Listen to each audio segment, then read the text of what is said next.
Welcome to Threads of Fate. I am your host, Kira Ryberg, and we are back with the wonderful, inimitable, incredible astrologer, Chloe Margherita, to continue along our series with the Decans. And today we are talking about Gemini 3, the third Decan of Gemini. Chloe, welcome back to the show. Hello. Thank you for having me back. And I'm so excited to talk about the Goth Gemini. Yeah, me too. I always describe it that way to clients when they have placements here. I'm like, so you are not your stereotypical Gemini because I feel like this is one of those decans that when you learn about it, it completely changes your perception of how the sign can express. Do you feel the same way? Oh, yeah. And I think it makes me think a lot about triplicity, which is a whole can of worms we can get into, but basically how other planets besides or not the chart ruler, the planetary ruler of Gemini being Mercury, showing that that's not the only planet that really has a say in this sign. And I think hopefully by unpacking it, we can see that Gemini is more than just the, tricky jester archetype. There's some serious thoughts going on. Yeah, absolutely. And I feel like that is highlighted by the fact that this decan is co-ruled by the Sun and Saturn. So we have this dual nature of the Sun and Saturn, which are kind of oppository forces in many ways, right? Where the Sun represents life and generativity, and the Sun or Saturn represents corruption and death and endings. And so there is both this quest for glory and recognition that the sun seeks that Saturn doesn't really care about all that much. And when you get them combining, especially in Mercury sign, where we're now bringing in the intellect and academic pursuits and communication and astrology, divination, occult stuff, it has a really fascinating lens to it. And I think we see it show up in such interesting ways in people who have this in their chart. But how do you tend to describe this decan to people who know nothing about it? Yeah, well, it's a decade I feel like I know intimately well because one of my best friend's moons is here. And I just think of it all the time where in some ways, they're very Gemini, where they're very light and fun, down to basically do whatever, talk on the phone for hours and hours. But there's also a part of them that I would describe as careworn, right there. That's the Saturnian part of this deck. And I feel like really comes through in just how somber and serious it can make one, and it's particularly around right the duality of Gemini making tough decisions, right? This is the part of Gemini where it's not yes and like in the previous two in various ways. This is this and no further. It's how do we Yeah. deal with the decisions where one thing, right, one twin has to die so the other can live, and that creates a very different mindset than the play field of the first, or the ripe contradiction of the second. Yeah, it becomes a lot more serious and it becomes a lot more dire in a lot of ways too, where there is a weight that people who have placements here carry. I'm married to someone with a pretty significant placement in this decan, and you can feel it, like they approach decisions with this kind of seriousness of no, but it really matters. And sometimes it does. And sometimes it doesn't, but Saturn is going to make it feel like there is a weight to the mind, to the thinking, to the intellect, because that is what Gemini is all about. And so sometimes that can bring a little bit more of that Saturnian influence in that can create hesitation around speaking your mind, and also kind of a feeling that when you speak, your words should have weight and they should hold weight. And I think we tend to see people with placements in this decan in the kind of grander public sphere who have to make really weighty decisions and have to weigh their words carefully before they speak, lest there be dire consequences. Right. And I think just the fact of this decan means, and we've seen this so much, people having to make tough decisions. Hmm. Right. Sometimes there has to be, right, the stakes are high at times where, the sort of scenarios that you're placed within in this decan puts you in a position where you can't have everything. Yeah, And I'm it sure does that, feel. yeah, Mhm. please. Sorry, go ahead. I think I was just kind No. of rambling.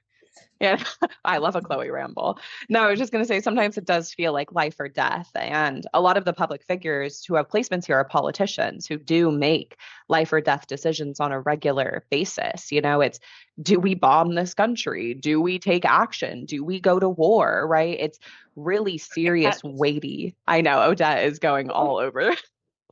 She just made the weighty decision to knock over a She measuring heard glass. Saturn and cats, and she came running. Exactly. Saturn's conjunction. But yeah, we see a lot of political figures have placements here, right? Like Trump has his sun here. Kamala Harris has her ascendant here. Joe Biden has his lot of spirit here. Volodymyr Zelensky has his ascendant and Jupiter here. Even the USA, like the Sibley chart, has Mars here. And so it is these kind of the people who have the ability to make really, really serious decisions and have to bear the consequences of those choices and also potentially become celebrated for the decisions that they make, because that is the solar part of this, right? There are eyes on you for those Saturnian heavy, weighty things that you are considering and having to make choices about. And so it's not things that are done usually in the privacy of your own kind of inner mind, right? Unless, depending on, I guess, like what placement's here and where it is in the chart, they tend to be things that are seen.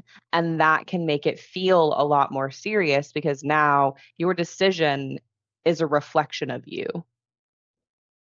Yeah, I mean, I could say so much about sect here because this is such a Please. diurnal decan. And I mean, I think it speaks exactly to that.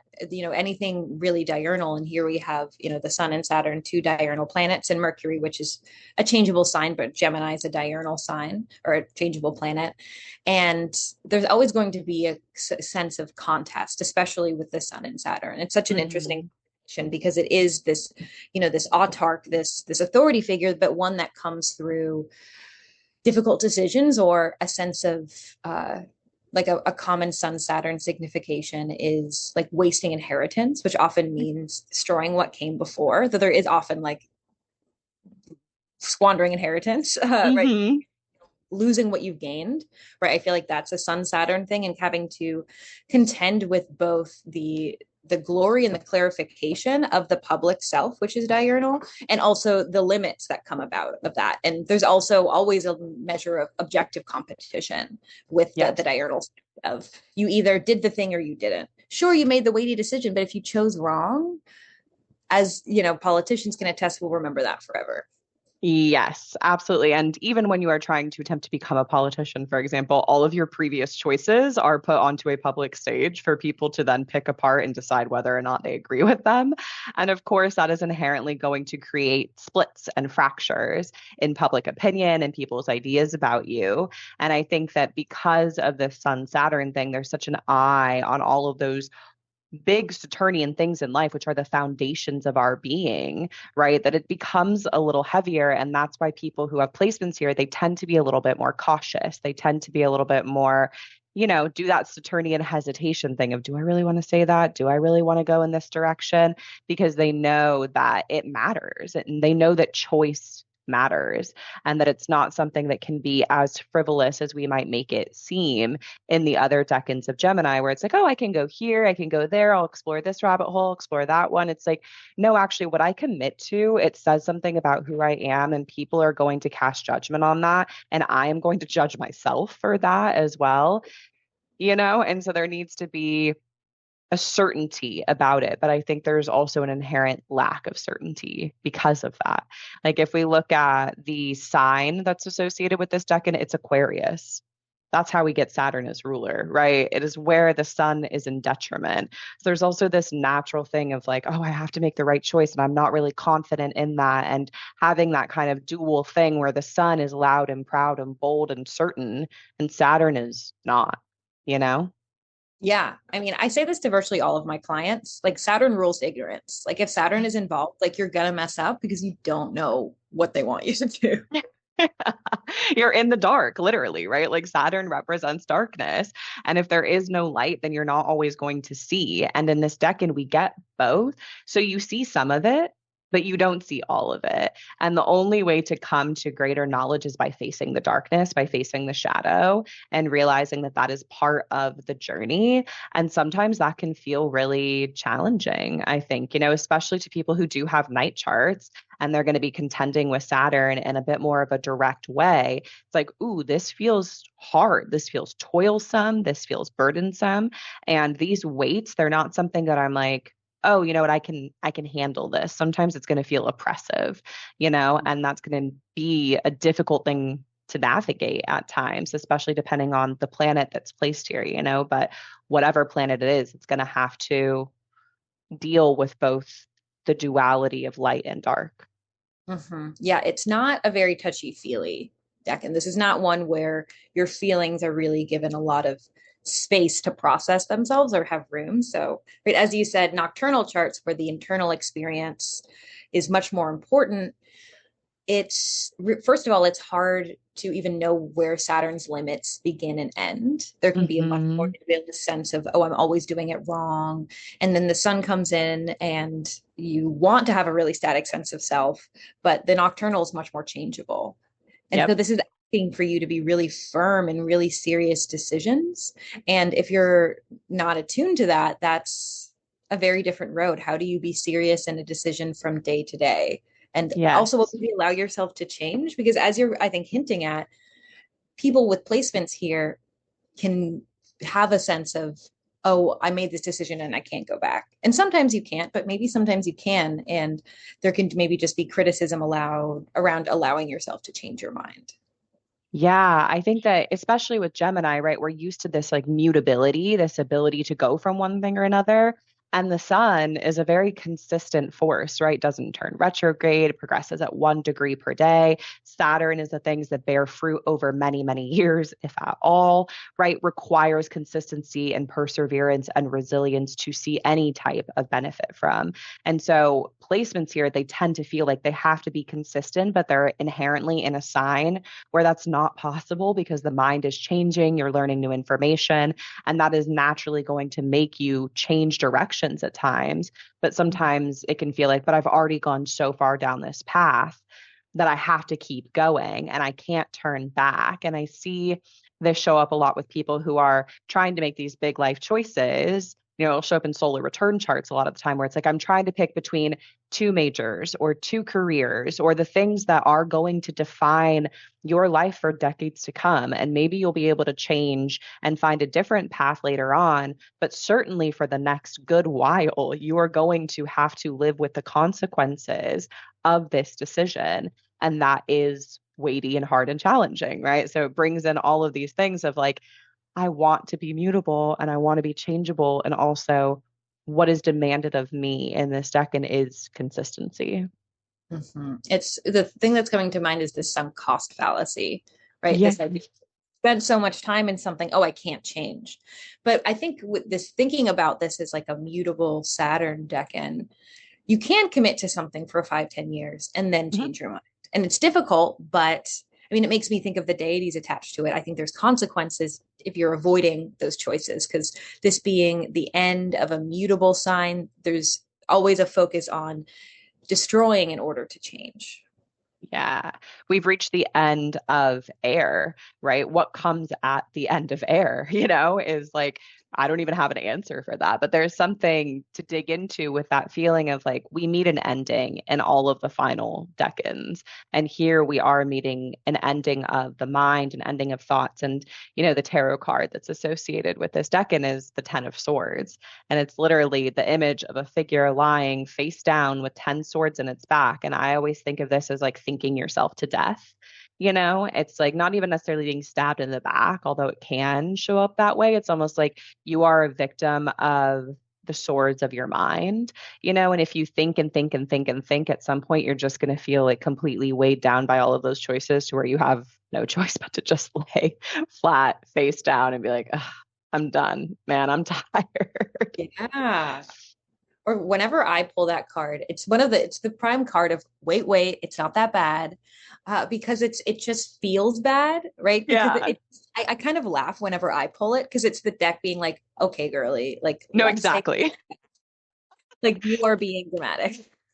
I always think of it as my deck telling me to shut up. Like, you shouldn't have asked this question. Like, you know the answer already. Stop bothering the oracle with like, Yeah. because Ooh. you keep thinking about it, you know?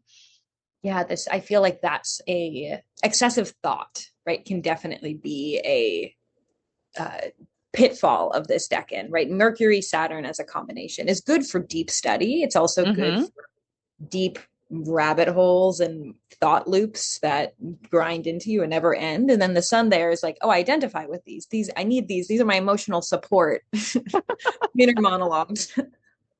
and Yeah. and but there has to be a balance between that Saturnian care and that mercurial pathfinding. There is a Yeah. solution, even if it takes time, even if it's messy. Mercury knows that you can find, there's always a look for escape with this decan if necessary. Yeah, you just have to get out of the box and think about how to approach it in a different way, which is Mercury's skill set, and the sun will illuminate the way forward if you can just look up at the light and get out of those Saturnian dark and depths and feeling like, oh, I'm just like my life is over because I have to make this decision or this thing is happening and I don't know which way to go. And sometimes like it really is that serious. And like we were saying, sometimes it's like with even this most minor of things, if you keep running over it and over and over it in your mind, like you are going to eventually hit a limit with it where the oracle is like, stop, if you're pulling cards from your deck or what have you. But I really liked what you said about the sun and Saturn and how there is kind of this natural tendency for placements in this deck and to be really good at deep study. Because I always think of this as like the occultist decan. Just gonna say that. Yeah, it is like Saturn and Mercury and taking the time to do things that require years and years and years of study, and then also becoming known for it with the sun there and having kind of that light shining on whatever it is that you are kind of pulled towards. But I always see it show up with, when I have clients who are like magicians or occultists or people who are really well studied in a certain field. Like, I love the generation of people who have Saturn in this decan because I'm like, oh, you are just fascinating. You know so much. You've spent so much time, and time is not always quantified in years. Time can also be how many hours have you given this thing? Someone can progress further in 2 years than another person can in 10. And there's different kind of qualities of time. That 10 years is going to give you a different perspective than the 2 years is, but there's also the commitment you've put into it. And I think that Saturn Sun interplay really highlights that notion of it is both and, but there are people who are so committed to the pursuit of knowledge and uncovering the things that have been occulted, which Saturn tends to do. And the sun can kind of reveal or illuminate some of those secrets. How do you feel about that? Yeah, well, there's so much to say. My first thought is Mercury and Saturn to me, like they're both baddies. Like they both like Mercury, like especially with the Saturnian influence, like they're gonna do like they're gonna go off to the corner and do the illegal thing or find the secret knowledge. And right, a lot of the vibes around magical study is don't do that in public. People will think you're crazy. Literally. so so there I think there is this on the one hand this extreme dedication to a craft whatever that may be. Like I think of my friend and she's a writer and just her dedication to working on her one manuscript, which has like Mhm. a very mutable person, which she is as well. Like I'm just like, how do you do that, right? It has to be this third decan of Saturn, I mean of Gemini, because there is an ability to really commit to something that I think magic or any sort of spiritual discipline requires, because right, there's this idea that real esoteric knowledge doesn't come to the novice. It doesn't Yeah. come to those who are just dipping in and out. You have to really dedicate yourself to a lot of toil and a lot of darkness before right that solar illumination comes. And all of these planets are planets of the mind in some ways. Saturn more of like the steady toil, the sun is like the sudden revelation, and Mercury is able to sort of weave between those. And so there's an ability to be, I think, more insightful and intuitive than maybe these natives give themselves credit for. And then but then also the this wherewithal to see those revelations through and to create something with them. Yeah, absolutely. I think doubting one's intelligence is kind of part and parcel of this because that is Saturn creates doubt, creates fear, creates occlusion, right? And so there is this kind of repression of the solar property in some ways of like, no, I'm actually smart and I'm actually worthy and I actually know my stuff, especially in Gemini of all signs, where it can feel like maybe I don't know enough. Maybe I should take another course. And I think that some of that doubt can take people deeper and deeper and deeper into the rabbit holes and into their fields of study because Saturn is always going to tell you that it's never enough in a very specific context. I think Jupiter and Saturn as dissect planets kind of both have that yearning for more. But Jupiter's like more of the good stuff, more of the fun and the enjoyment and the levity. And Saturn's like more discipline, more rigor, more study. If you spent 30 years at that, then maybe you'll be good enough. And I think because of that pressure that Saturn puts on placements here, that weight that it puts on your shoulders, it feels like, well, to live up to this and to do it well, I have to take it seriously. And that creates people who are very well learned in their crafts and who can really, like you said, have that persistence to just keep pushing forward, keep going on the one manuscript, get another degree, spend another 5 years doing the same ritual to the same planet to really understand its sphere. This isn't, like you said, the dip in and out. It is like a kind of blinders on focus Decan, which is so contrary to what we find in the first. And that's where it gets really fascinating when you dig into these Decans because they have such different manifestations. And Gemini 1 is not going to be the same as Gemini 3, in particular, those kind of final degrees where Saturn also rules by bound. This is one of the most Saturnian places in the zodiac. Like Saturn has triplicity, has bound, and has decanic. Right? I always want to say Decan when I'm trying to say decanic rulership, and that creates like a really heavy Saturnian influence in this part of the zodiac. So you don't get away from like that grip of Saturn saying more, more, more, but in the way that feels toilsome, burdensome, and effortful. Yeah, and even if it's not internal, like I think I would guess that most of these natives have had instances of ostracism or of that Saturnian being set apart or having to prove themselves or not feeling smart enough, as you mentioned before. And so there is, and I feel like it's similar to, I think the other Sun Saturn Decan is Leo 1. I'm not sure. Leo 1 and Sagittarius 3. Right. And all of these deal with limits from the outside as well. And so there are real consequences. There are real things to contend with this decade. And yeah, I lost what else I was going to say. Yeah, no, but that exclusionary thing I think is so crucial because it is like it's the Aquarius Decan of Gemini, and like Aquarius is being on the outside looking in, whereas Leo is being on the inside looking at the inside. Like they're different in that way. And like you can only come to know something through its opposite, right? And we tango with opposites in this Decan between the Sun and Saturn. And so there is kind of this, oh, like this thing does set me apart, whether it's a cult study, whether it's this consistency, or whether it's a very real feeling of oppression or occlusion from a social group or from a norm or from society, but there's also that seeking of like, but I want to be seen anyway, because the Sun is here too. It's like, I want to make it like I want to be the best weirdo, is kind of how I think about it. Yes, because you don't really have a choice. Like the phrase that kept coming to mind as you were speaking was outsider's wisdom, which most people don't necessarily choose to have. It's kind of thrust upon them. It's only, it's skill issue, let's say.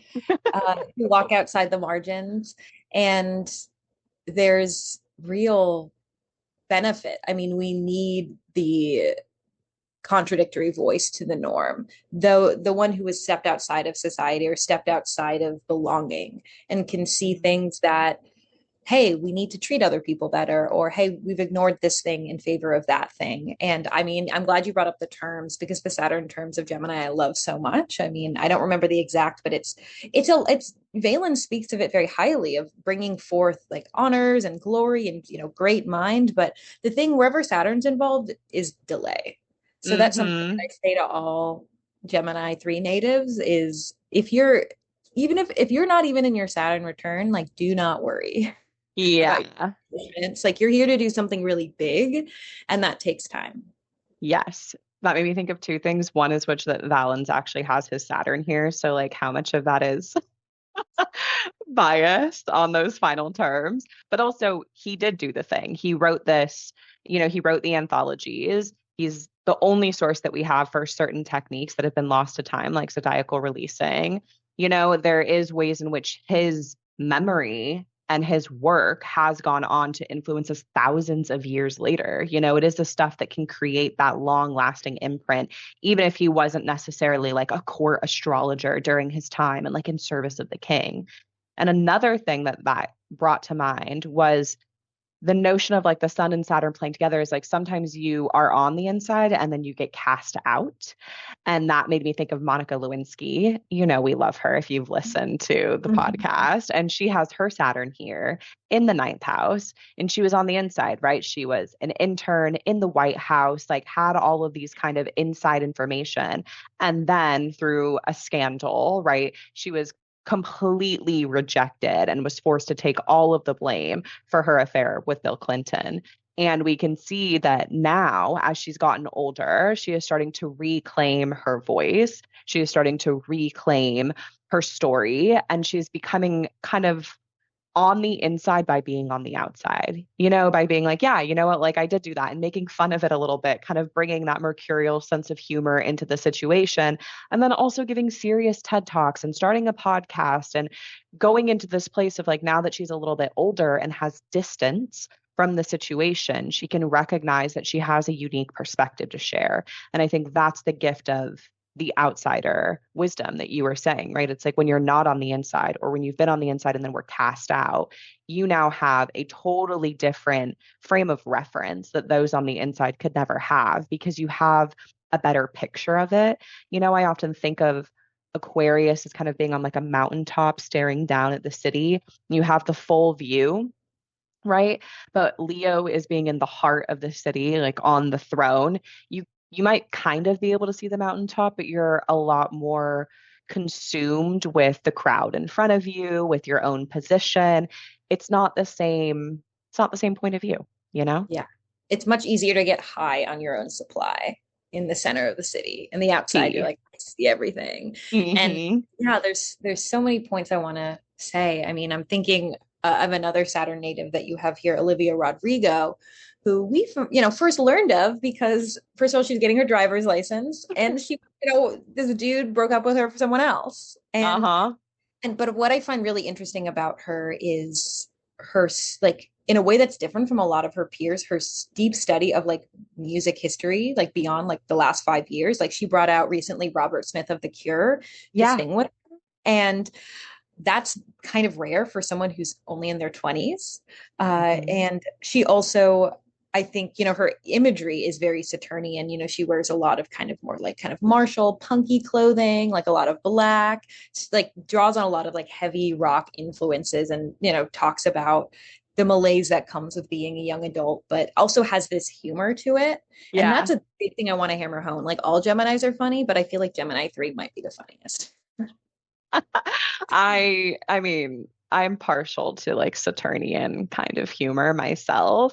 But yeah, I think like the way that she also approaches her music, like even in that song, Driver's License, is like she's talking about how like, oh, she's so much older than me. Like it's everything I'm insecure about. Like she's talking about this like the blonde, beautiful girl, and I'm not that, right? It's like the comparison of like what we kind of put in the center, right? And her feeling like she is on the outside of that because she doesn't fit these normal standards, even though she's an entirely beautiful human being, but it's a different thing, right? She doesn't feel like she fits into the kind of image that is being celebrated by society, right? And Yeah. her lyrics reflect that. And I think that she's a good example of someone who is still very young, but who is kind of living this Decan through that Saturn placement already. And it's going to be really cool to see her journey in the music industry and what she does post Saturn return in particular.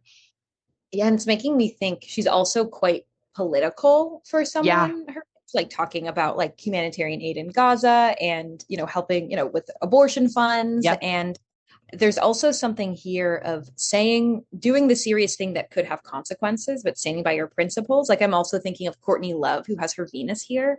And she was Mm, blacklisted from Hollywood for saying like 20, 30 years ago, if, basically don't go to Harvey Weinstein's hotel room.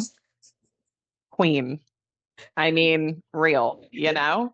Right. Yeah, She was great, but it took a while for people to to say stuff. catch on. Yeah, exactly. It's like you can be kind of early, like an early kind of person saying things, which naturally puts you on the outside, and that can be a difficult thing, I think, for people to understand. And even, like Stevie Nicks has her Mercury here, and like she really had to fight to be known in and like taken seriously in Fleetwood Mac. Like she was the one bringing the lyrics and like people were really interested in her, but they're like, oh, like she's just, like the girly pop with her little notebooks and doing her little witchy dances. And she was not taken seriously at meetings. She had to really fight to be like, no, like I have a say in what happens in this band. But they were kind of like, no, we're the real musicians, and there was kind of this struggle. And then who is the one that we think of the most when we think of Fleetwood Mac now? Whatever, 50 years later, Stevie. And so it does bring kind of this legacy impact, I think, but it's legacy that is born through struggle and that is born through, yeah, weighty decisions and having to kind of face struggle, early on in the journey. And in different people that we've mentioned here, you can see that struggle kind of manifesting in different ways, depending on the placement, depending where that falls in their chart. Yeah. And I mean, what is she most known for? Singing Silver Springs really angrily, like to the face of Lindsey Buckingham, like, you know what you did, and everyone else is going to know what you did, right?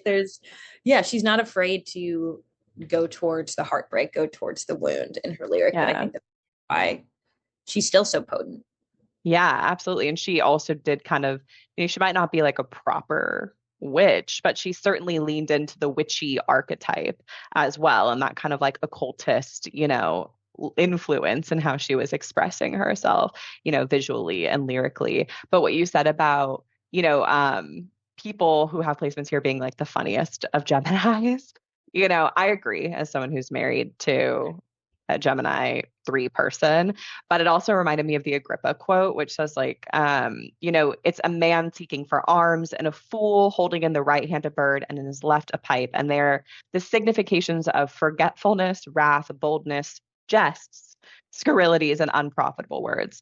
And that's Agrippa, and he's going pretty hard on like the Saturn significations here. And even in that, he's still like jests, like they're jesters, they're clowns, like they're funny. And I think that that's so interesting amongst all these other things that are arguably pretty harsh significations, like unprofitable words. I just don't agree with this either. Like, sorry, Agrippa. No, not to, spit on your grave or anything like that, but I don't think that that's true. I think in fact it's kind of like the opposite.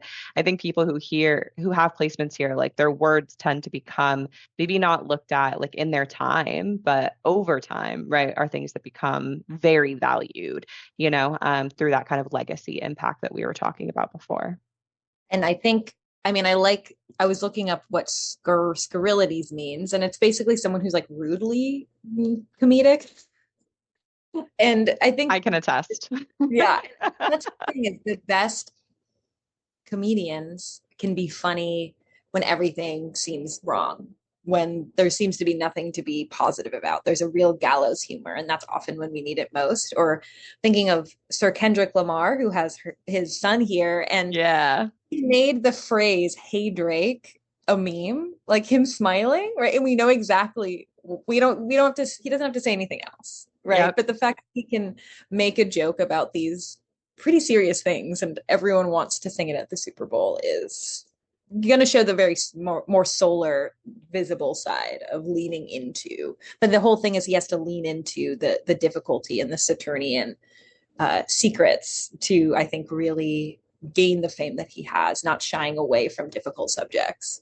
Yeah, and even that does bring to mind like the Agrippa signification of wrath, right? Like, don't piss Kendrick Lamar off. He's going to take you down. And like, yes, he does have an angular Mars in the 10th house, but there might be some of that that's coming through his son too, and through this Decan, right? Where it's kind of like a righteous anger, I think. And we see that kind of reflected in the deity who's associated with this, which you kind of alluded to before, but it's Praxidike. And she is kind of the daimon of exacting justice or like carrying out the sentence, making a judgment as to innocence or guilt. She was the exactor of vengeance. And so there are kind of these tie-ins too, where it's like, I will be the judge here. And I know people who have placements here like also do tend to like do things in law, but even like Kendra Kumar was like, we don't even need to bring this into the court of law. We will bring this into the court of public opinion. And I will tear you down and make everybody very well aware of the sins and the crimes that you have committed against an innocent population. And I will be that exactor of vengeance, especially for someone like Drake, a Leo rising with Regulus on the ascendant, who just wants to be seen.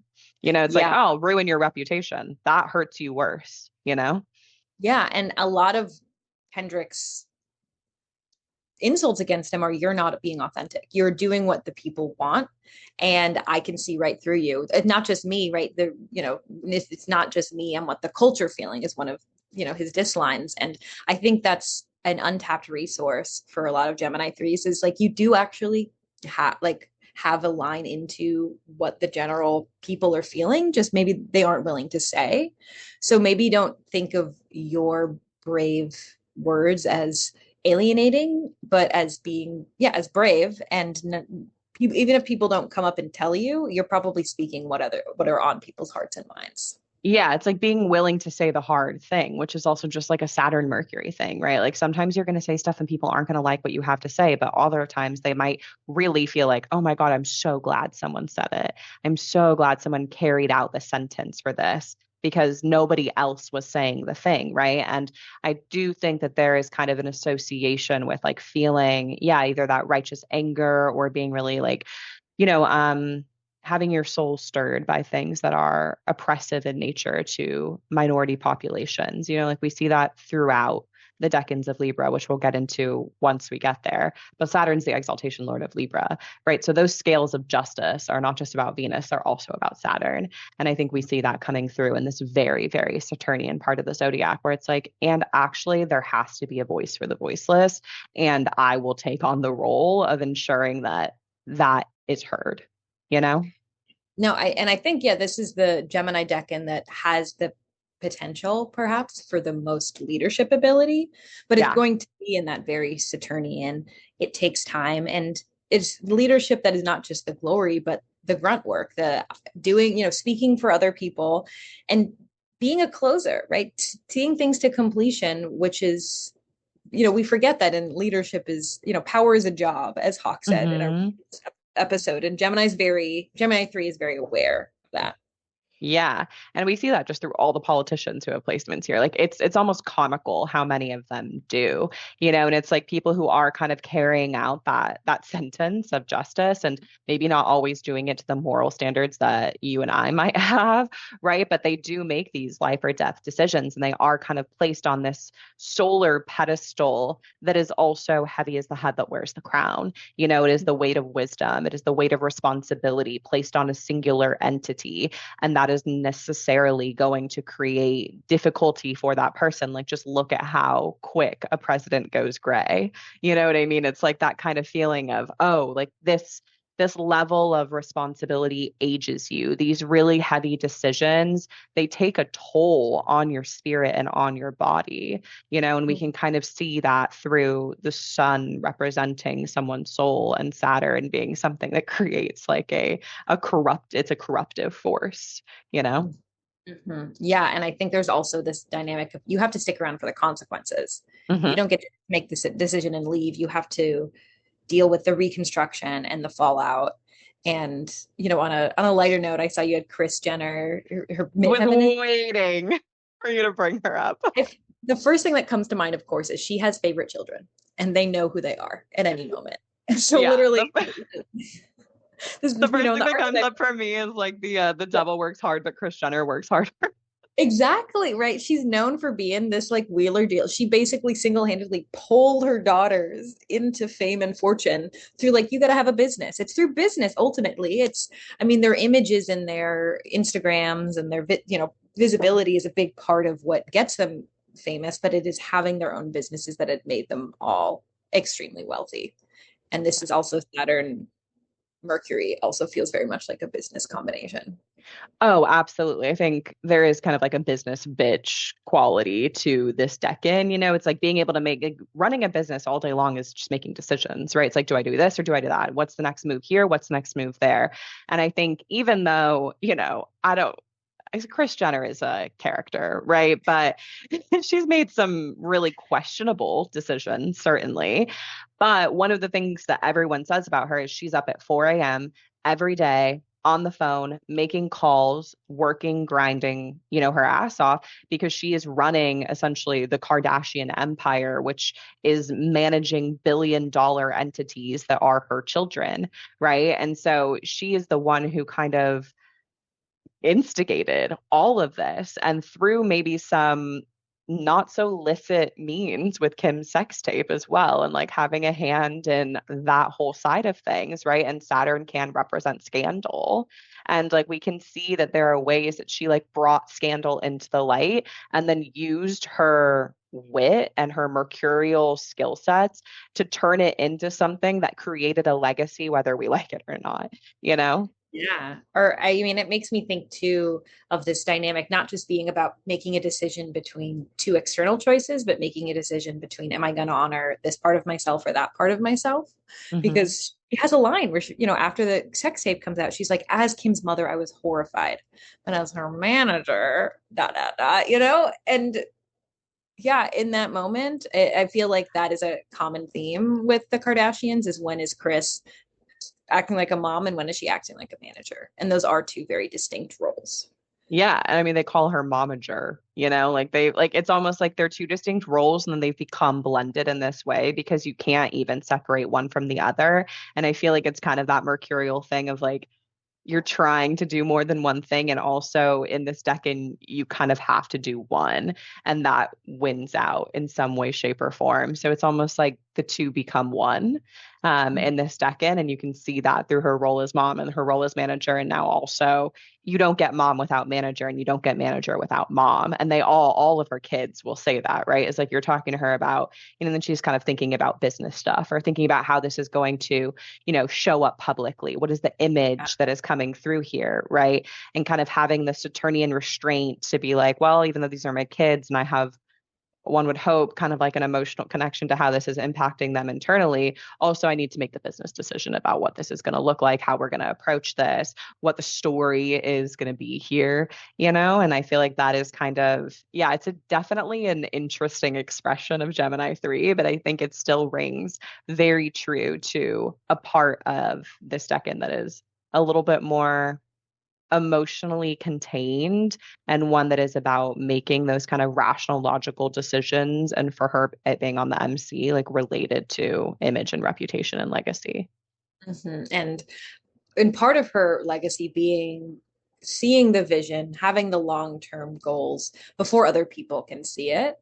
Hmm. And it just makes me think of, yeah, having the ability to think 10 steps ahead and not just do the kind of stereotypical Gemini thing of I'm going to go here and then work on that and then work over here, but really sit with a big project and imagine what it will be 5, 10 years down the line. Yeah, it's like, how do you build the empire? How do you build the Kardashian empire that is going to have a solid foundation for all of these different people to build upon and do their own thing with and become known for of their namesake. So there's the attachment to identity here, but it's also, Saturn is all about sturdy foundations. And I think that we see people here, those sturdy foundations can create lasting legacies, but it is only through, really showing up and doing it over decades. Like they were kind of the original influencers alongside Paris Hilton, and they're still the biggest ones in the world, and like that's been what they've had over 20 seasons of their show. Like we shouldn't still be talking about them, and yet we are, and it's probably because of Kris Jenner, Right. Especially when you think of how she started out being the wife of one of the OJ lawyers. She was a housewife Hmm. by the time that happened and by the time they got divorced and he died. So she had a whole life, like up to her 40s, before the Kardashians were even a show. Yeah. So once again, it's like age here is not something to be afraid of, because there's a sense of, right, Saturn rewards experience. He likes you when you Hmm. older. They like you when you're older. Excuse me, not a he. That's another episode. It Um, is another episode. so it's just a matter of like being patient with yourself. If you have placements here, there's things that bloom. Time is your friend, if you Yeah, let it be. time is your friend. And I think it's also about not having this heavy expectation on yourself to have it all figured out at a young age or to know exactly what you want to invest these decades worth of time in. Usually I think Austin Coppock says the decision point comes around the time of your Saturn return, where it's like, am I going to keep going in this direction or am I going to go in another one? And I've seen that kind of show up for people either at the time of their Saturn return or kind of right after, where it's like, all right, I kind of just went through the big blow up of like all of these different responsibilities and limitations being placed on me, being told no a lot of the time. Now, what do I do with it? Do I keep pursuing the path that I was going down, or do I kind of call it quits and go down another one? And so there can be that big kind of fork in the road that presents itself with this decan. And oftentimes it's not going to show up until you're at least 30 years old, and sometimes even later. So you have to be ready and willing to wait to really figure out the placement that lives here. It's like part of that placement story isn't going to be unlocked to you at 20, and that's okay. It's going Yeah. to continue to reveal itself as all placements do, but in particular, these ones, it might feel like, I don't know what that's about really. And it's because the decision hasn't necessarily presented itself. Like more time needs to pass. You need to live with it a little bit more. And then you will be granted the wisdom of how it manifests in your life because you have to give it the time that it takes.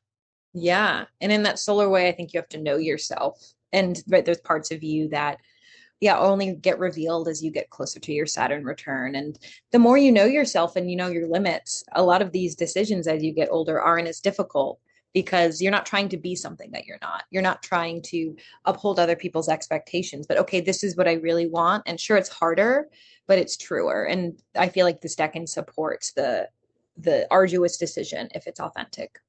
I love that. That was really beautiful. I would love to hear about the flower essence that you made with this Yeah. decan.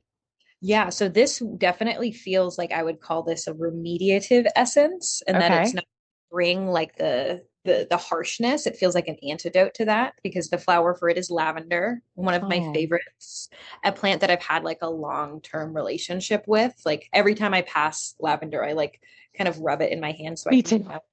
because Me it's so too. calming. Like I It love to, is. lavender is such a Mercury herb, and that Hmm. it's really good for clarity of mind and focus, but it also has this like lunar calming effect. So you can think clearly but not get too caught up in your head. And so I actually made this at like a where two roads meet, like this triangular shaped traffic median, not too far from my house. And so it's this kind of weird concrete industrial area, but this really beautiful lush lavender bush. And I couldn't help but notice when I was making the essence, it was also like Brat Summer. So I was listening to a lot of Charlie XCX, and I feel like the song, I think about it all the time, is such a Gemini 3 song, where it's her being like, I want to, my career is just starting to take off. I want to nurture that, but I also want to have a baby, and I can't do that forever. So and there's not really a definitive answer by the end of the song. She's just sort of sitting in that tension, but Hmm. it's very much like, I feel like this essence is very much giving you the clarity of mind within to make the most informed decision and feel calm about whatever you choose without I love dulling that. complexities. Yeah, she's a fun one. Well, she's not fun, Yeah. but she's a soothing one. Yeah, soothing for sure. I find that lavender really has that effect. And like you, I do the same thing where I kind of rub my fingers on it. And I always like to look at the little bees that are pollinating on the lavender, which feels very much like, a mercurial thing, right? You're taking wisdom and you're going from place to place and you're sharing it and you're disseminating it. And I think that's a good lesson to remember with all of Gemini, but also with this decan that can tell you that your opinion maybe isn't as important or doesn't matter or give you that feeling of like, well, who am I though? And it's like, well, you're here to pollinate, you're here to spread that wisdom to other people. And you are going to have a unique viewpoint because of the time that you've put in, because of these experiences that you've had, and because of the unique choices that you have made in your life that have gotten you to this current place. So go forth and pollinate. Go forth and pollinate. Gemini Go 3. forth and pollinate. I think that's going to be the title of the episode, maybe. All right. Do you have any kind of final thoughts on Gemini 3? I think just to that point, when I made this essence, it was bumblebees specifically that were around, which I feel like is such a good Gemini 3 animal where they're slower, they're bigger, they take their time, but they're never in a hurry and they're always on time. I love You know, it. so spend time with with bumblebees if you have placements here. Beautiful.